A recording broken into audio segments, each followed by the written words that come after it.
ಒಳ ಮೀಸಲಾತಿ ಅನುಷ್ಠಾನ ಸಂಬಂಧ ಕಾಯ್ದೆ ತರಲು ರಾಜ್ಯ ಸರ್ಕಾರ ನಿರ್ಧಾರ ಮಾಡ್ತಿದ್ದಾರಂತೆ. ಇವತ್ತಿನ ಕಾನೂನು ಮಂತ್ರಿ ಹೇಳ್ತಾರೆ, ಒಳ ಮೀಸಲಾತಿ ಸಂಬಂಧ ಹೊರಡಿಸಿರೋ ಆದೇಶದ ಅನ್ವಯ ಹೇಗೆ ಕ್ರಮ ತೆಗೆದುಕೊಳ್ಳಬೇಕು ಅಂತೆಲ್ಲ ಚರ್ಚೆ ಮಾಡ್ತಾ ಇದ್ದೀವಿ. ಅದನ್ನು ಸಮರ್ಪಕವಾಗಿ ಅನುಷ್ಠಾನ ಮಾಡಲು ಒಂದು ಕಾನೂನು ಮಾಡೋ ಅವಶ್ಯಕತೆ ಇದೆ. ಹೀಗಾಗಿ ಬಿಲ್ ತರೋದಕ್ಕೆ ಸರ್ಕಾರ ನಿರ್ಧಾರ ಮಾಡಿದೆ. ನಾಳೆ ಕ್ಯಾಬಿನೆಟ್ನಲ್ಲಿ ಕರಡು ತರ್ತೀವಿ ಡ್ಯಾಶ್ ಅಂತ. ಇನ್ನು ಅಲೆಮಾರಿ ಸಮುದಾಯ ಹೋರಾಟಕ್ಕೆ ಸಮಾಧಾನ ಮಾಡಿಬಿಡೋಕ್ಕೆ ಅವ್ರಿಗೊಂದು 1,500 ಕೋಟಿ ಏನೋ ಒಂದು ಪ್ಯಾಕೇಜ್ ಕೊಟ್ಬಿಡ್ತೀವಿ, ಅವ್ರನ್ನ ಸಮಾಧಾನ ಮಾಡಿಬಿಡ್ತೀವಿ ಅಂತ. ಅಲೆಮಾರಿ ಸಮುದಾಯ ಅದನ್ನು ಒಪ್ಕೊಂಡ್ರೆ ಅವರು ನನ್ನ ಪ್ರಕಾರದಲ್ಲಿ ಮೂರ್ಖತನದ ಅಂಚಿನಲ್ಲಿ ಇರ್ತಾರೆ ಅಂತ ಹೇಳ್ಬೋದು. ಬೇಕಾದ್ರೆ ನಾನು ಮೂರ್ಖರು ಅಂತ ಹೇಳಂಗಿಲ್ಲ, ಹಂಚ್ಕೆ ಹೋಗ್ತಾರೆ. ಯಾಕೆ 1,500 ಕೋಟಿಯಿಂದ ಏನಾಗತ್ತೆ ಮತ್ತು ಯಾತಕ್ಕೆ ಬಳಸ್ತಾರೆ ಅದನ್ನು? ಅದು ಯಾರಿಗೆ ಸಿಕ್ಕತ್ತೆ? ಒಳ ಮೀಸಲಾತಿ ಹಾಗಲ್ಲ, ಸಮಸ್ತರಿಗೂ ಸಿಗತ್ತೆ.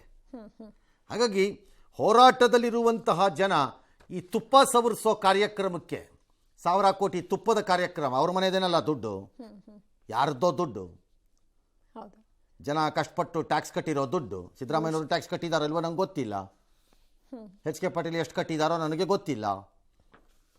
ಹಾಗಾಗಿ ಅದನ್ನು ಅಲೆಮಾರಿ ಜನಾಂಗ ಒಪ್ಪಿದ್ರೆ ಅದು ಅವ್ರಿಗೆ ಬಿಟ್ಟಿದ್ದು.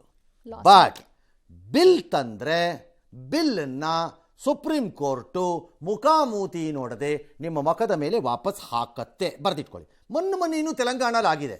ಜ್ಞಾನ ಬೇಡವಾ ರಾಜ್ಯ ಸರ್ಕಾರಕ್ಕೆ? ಮಹಾರಾಷ್ಟ್ರದಾಗಿದೆ 50% ಕ್ರಾಸ್ ಮಾಡೋ ವಿಚಾರದಲ್ಲಿ. ನೀವು ಹೋದ ತಕ್ಷಣ ಕರೆದುಬಿಟ್ಟು ರೆಡ್ ಕಾರ್ಪೆಟ್ ಹಾಸ್ಬಿಟ್ಟು ಬನ್ರಪ್ಪ ಅಂತ ಕೊಟ್ಬಿಡ್ತಾರಾ?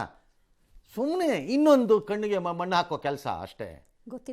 ಗೊತ್ತಿದ್ದೆ ಕಣ್ಣಿಗೆ ಮಣ್ಣು ಹಾಕುವ ಕಾರ್ಯಕ್ರಮ, ಗ್ಯಾರಂಟಿ ಯೋಜನೆ ಹಾಕೊಳ್ಳಿ. ಎಸ್, ನೆಕ್ಸ್ಟ್ ಅದು ಯಾರೇನು ಹೇಳಿದ್ದಾರೆ ಬೇಕಾದ್ರೆ ನೋಡೋಣ. ನಾಳೆ ಸಾಧ್ಯವಾದರೆ ಆ ಕರಡು ಮಸೂದೆಯನ್ನು ಕ್ಯಾಬಿನೆಟ್ಗೆ ಮಂಡಿಸೋದಕ್ಕೆ ನಾವು ಸಿದ್ಧತೆಗಳನ್ನು ಮಾಡಿಕೊಳ್ತಾ ಇದ್ದೇವೆ. ಒಟ್ಟು ಉದ್ದೇಶ ಸಮರ್ಪಕವಾಗಿ ಹಾಗೂ ನ್ಯಾಯಯುತವಾಗಿ ಎಲ್ಲರಿಗೂ ಅವಕಾಶಗಳು ದೊರಕಬೇಕು ಅನ್ನುವಂಥದ್ದಕ್ಕೆ ಕ್ರಮಗಳನ್ನು ತೆಗೆದುಕೊಳ್ಳಲಾಗ್ತದೆ.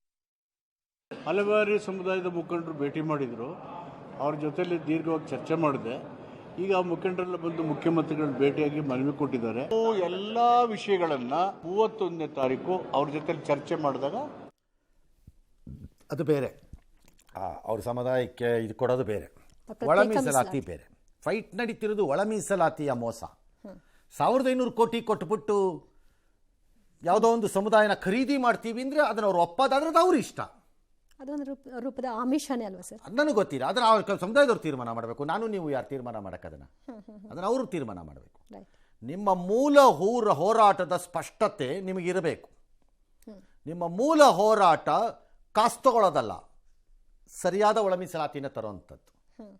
ಹಾಗಾಗಿ ಅದು ಎರಡನೇದು, ಈ ಕಾಯ್ದೆ ಮಾಡ್ತೀವಿ ಅಂತ ಹೇಳ್ತಿರೋದನ್ನ ಅಲೆಮಾರಿಯವರಾರು ಆಗಲಿ ಬೇರೆಯವರಾರು ಆಗಲಿ ನಂಬಬೇಡಿ ಮತ್ತು ಒಪ್ಪಬೇಡಿ. ಯಾಕಂದರೆ ಅದು ಜಾರಿಗೆ ಬರಲ್ಲ. As long as it crosses the 50% mark ಬರಲ್ಲ. ಎಗೈನ್ ಅದು ಕಣ್ಣಿಗೆ ಮಣ್ಣು ಹಾಕುವ ಕೆಲಸ. ಇಷ್ಟರ ಮೇಲೆ ಇಲ್ಲ ನಾವು ಇದಕ್ಕೆ ಒಪ್ಕೋತೀವಿ ಅಂದರೆ ನಿಮ್ಮ ಇಷ್ಟ. ಯಾಕಂದರೆ ಅದರ ಲಾಭ ನಷ್ಟ ಅನುಭವಿಸೋರು ನೀವು. ಈಗ ಆಲ್ರೆಡಿ ಕೋರ್ಟಲ್ಲಿ ಇದೆಯಲ್ಲ ಸರ್, ತೀರ್ಪಿಗೆ ತಡೆ ಕೊಟ್ಟಿದೆ ಕೋರ್ಟ್. ಅದನ್ನು ರಾಜ್ಯ ಸರ್ಕಾರ ಯೋಚನೆ ಮಾಡಬೇಕು. ಕಾಮನ್ ಸೆನ್ಸ್ ಇದ್ದವರು ಮಾಡ್ತಾರೆ, ಇಲ್ದಿದ್ರೆ ಮಾಡಲ್ಲ ಅಷ್ಟೇ. ಜೀನಿ ಸ್ಲಿಮ್ ರೆಫರ್ ಮಾಡ್ಬೇಕಾದ್ರೆ ಕಾರಣ ಏನಂದ್ರೆ ವೇಟ್ ಲಾಸ್ ಸಲುವಾಗಿ ನನ್ ಬಾಳ ಜನ ಕೇಳಿದ್ರು. ಫಸ್ಟ್ ನಾನ್ ತಗೊಂಡು ನನಗೆ ರಿಸಲ್ಟ್ ಬಂದ್ಮೇಲೆ ಆಮೇಲೆ ನಾನು ಜೀನಿ ಸ್ಲಿಮ್ ಇನ್ನೊಬ್ಬರಿಗೆ ಪ್ರಿಪೇರ್ ಮಾಡಿದ್. ಸುಸ್ತಾಗೋದು ಕಡಿಮೆ ಆಯ್ತು, ವೀಕ್ನೆಸ್ ಅದು ಏನೂ ಇಲ್ಲ, ಪೂರಾ ಹೆಲ್ದಿ ಅದೇನಿ. ವೇಟ್ ಜಾಸ್ತಿ ಇರೋರಲ್ಲಿ ಏನೇ ಡೌಟ್ ಇಲ್ಲದೆ 100% ಬಳಸಬಹುದು. ಪ್ರತಿದಿನ ನಮ್ಮ ಜೀನಿ ಸ್ಲಿಮ್ ನ ಯೂಸ್ ಮಾಡಿ ಯಾವುದೇ ಸೈಡ್ ಎಫೆಕ್ಟ್ ಇಲ್ದಂಗೆ ನೀವು ಸಣ್ಣ ಆಗ್ತೀರಾ.